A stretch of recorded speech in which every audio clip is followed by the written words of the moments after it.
భద్రకాళి కీర్తి garden కాదు లేకుండా నాకు నిన్న ఉండేనన్నా తెగింది ఇది కూడా భయపెట్టాను ఇది పోతే మొత్తం వచ్చేస్తాయి ఒక్కసారి దూరం ఉండండి దగ్గర ఉండండి దూరం ఉండండి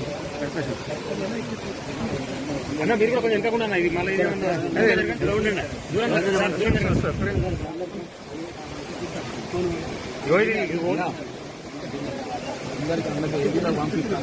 ఇది గండి పోతాను ఇది పోతుంది